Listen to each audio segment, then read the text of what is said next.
ಕರ್ನಾಟಕ ರಾಜ್ಯದಲ್ಲಿ ಸಿಎಂ ಸ್ಥಾನದ ಬಗ್ಗೆ ಬಹಳಷ್ಟು ಚರ್ಚೆಗಳು ವ್ಯಕ್ತವಾಗ್ತಾ ಇರುವಂತದ್ದು. ಸಿಎಂ ಸ್ಥಾನವನ್ನ ಪರಮೇಶ್ವರ್ ಅಥವಾ ಬೇರೆ ದಲಿತ ನಾಯಕರುಗಳಿಗೆ ಕೊಡಬೇಕನ್ನೋ ಆಗ್ರಹ ಕೂಡ ಕೇಳಿ ಬರ್ತಾ ಇದೆ. ನಮ್ಮ ಜೊತೆಗೆ ಮಾತಾಡೋದಕ್ಕೆ ದಲಿತ ಸಂಘಟನೆಯ ವೆಂಕಟಸ್ವಾಮಿ ಅವರಿದ್ದಾರೆ. ಬನ್ನಿ ಅವ್ರ ಜೊತೆ ಮಾತಾಡ್ತಾ ಹೋಗುವ. ಸರ್, ನಿಮ್ಮ ನಿಲುವು ಏನು ಸರ್? ನೇರವಾಗಿ ನಮ್ಮ ನಿಲುವು ಹೈಕಮಾಂಡ್, ವಿಶೇಷವಾಗಿ ಮಲ್ಲಿಕಾರ್ಜುನ್ ಖರ್ಗೆ ಮತ್ತು ರಾಹುಲ್ ಗಾಂಧಿ ಅವರು ಈಗ ಭಾಳ ಮಹತ್ತರವಾದಂಥ ನಿರ್ಧಾರ ತಗೋಬೇಕು.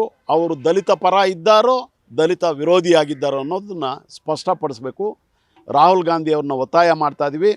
ಖರ್ಗೆ ಅವರ ಮೂಲಕ ನೀವು ಈ ರಾಜ್ಯದಲ್ಲಿ ದಲಿತರೊಬ್ಬರನ್ನು ಮುಖ್ಯಮಂತ್ರಿ ಮಾಡಲೇಬೇಕು, ಇಲ್ಲ ಅಂತ ಹೇಳಿದ್ರೆ ಕಾಂಗ್ರೆಸ್ ವಿರುದ್ಧವಾದಂಥ ದಲಿತ ಅಲೆ ಎದ್ದೇಳುತ್ತೆ ಅನ್ನೋ. ಅಂದ್ರೆ ಈಗ ಪರ್ಟಿಕ್ಯುಲರ್ ಆಗಿ ಪರಮೇಶ್ವರ್ ಅವರನ್ನೇ ಮಾಡ್ಬೇಕಂತ ನೀವು ಹೇಳಲ್ಲ, ಯಾರಾದ್ರೂ ದಲಿತ ನಾಯಕರುಗಳನ್ನ ಮಾಡ್ಲಿ ಅಂತ. ಬಟ್ ಇವತ್ತಿನ ನೀವು ಮಾರ್ನಿಂಗ್ ಬ್ರೇಕ್ಫಾಸ್ಟ್ ನೋಡ್ಬೋದು, ಸಿಎಂ ಸಿದ್ದರಾಮಯ್ಯ ಅವರು DK ಶಿ ಅವರಿಗೆ ಕೂಡ ಆಶೀರ್ವಾದವನ್ನು ಕೊಟ್ಟಿರುವಂಥದ್ದು. ಅದನ್ನು ನೋಡುವಾಗ ಎಲ್ಲೋ ಒಂದು ಕಡೆ DK ಶಿ ಅವರೇ ಕರ್ನಾಟಕದ CM ಆಗ್ತಾರೆ ಅನ್ನೋ ಚರ್ಚೆಗಳು ಕೂಡ ಇರುವಂಥದ್ದು. ಏನು ಹೇಳ್ತೀರಾ?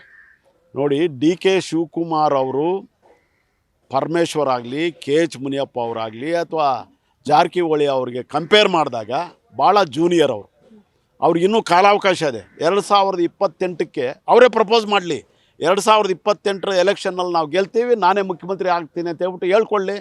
DK ಶಿವಕುಮಾರು ಸಿದ್ದರಾಮಯ್ಯ ಅವರ ಕಾಲಿಗೆ ಬೀಳೋದು, ಮತ್ತೊಂದು ಮಾಡೋದು, ಅದರ ಬಗ್ಗೆ ನಮ್ಮದೇನೂ ಆಕ್ಷೇಪ ಇಲ್ಲ. DK ಶಿ ಅವರು ಈಗ ತೀರ್ಮಾನ ಮಾಡಲಿ. ದಲಿತರಿಗೆ ಒಂದು ಅವಕಾಶ ಕೊಟ್ಟು, KPCC ಪ್ರೆಸಿಡೆಂಟ್ ಇದ್ದೀರಿ, AICC ಪ್ರೆಸಿಡೆಂಟ್ಗೆ ಅವರು ಇವತ್ತು ಹೇಳಿ ದಲಿತರೊಬ್ಬರನ್ನ ಮುಖ್ಯಮಂತ್ರಿ ಮಾಡಿರಿ, ಪರಮೇಶ್ವರ್ನೋ ಯಾರನ್ನ ಹೇಳ್ತಿರೋ ಹೇಳ್ರಿ.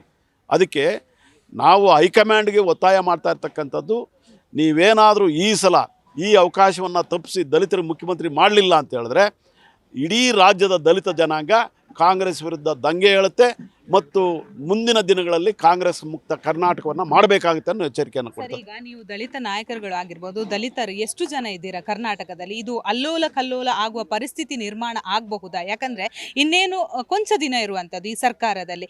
ಈಗ ಇದು ಬೇಕಿತ್ತಾ? ಒಂದು ಕಡೆ ಅಗತ್ಯ ವಸ್ತುಗಳ ಬೆಲೆ ಏರಿಕೆ ಆಗ್ತಾ ಇದೆ, ಗ್ಯಾಸ್ ಸಿಲಿಂಡರ್ ಸಿಗ್ತಾ ಇಲ್ಲ, ಇಂಧನ ಆಗಿರ್ಬೋದು, ಡೀಸೆಲ್ ಆಗಿರ್ಬೋದು, ಪೆಟ್ರೋಲ್ಗಳು ಕೂಡ ಕೊರತೆ ಆಗ್ತಾ ಇರುವಂಥದ್ದು. ಸೊ ಇದನ್ನ ಸರಿಪಡಿಸುವ ಮಧ್ಯೆ ಈ ವಿಚಾರ ಬೇಕಿತ್ತಾ?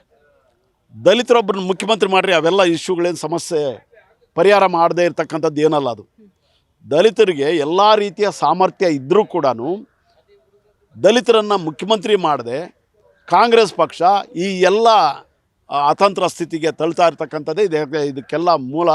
ಅದಕ್ಕಾಗಿ ನಾವು ಒತ್ತಾಯ ಮಾಡ್ತಾ ಇರ್ತಕ್ಕಂಥದ್ದು ರಾಜೀವ್ ಗಾಂಧಿಯವರಿಗೆ ಈ ಅವಕಾಶವನ್ನು ತಪ್ಪಿಸಿದ್ರೆ ನಾವು ಬೇರೆ ರೀತಿಯ ಯೋಚನೆ ಮಾಡಬೇಕಾಗ್ತದೆ ಮತ್ತು ಇಲ್ಲಿ ಅಸ್ಥಿರವಾದಂಥ ಕಾಂಗ್ರೆಸ್ ಸ್ಥಿತಿ ನಿರ್ಮಾಣ ಆಗುತ್ತೆ ಅನ್ನೋದನ್ನು ಭಾಳ ಸ್ಪಷ್ಟವಾಗಿ ಹೇಳ್ತಾ ಇದ್ದೀವಿ.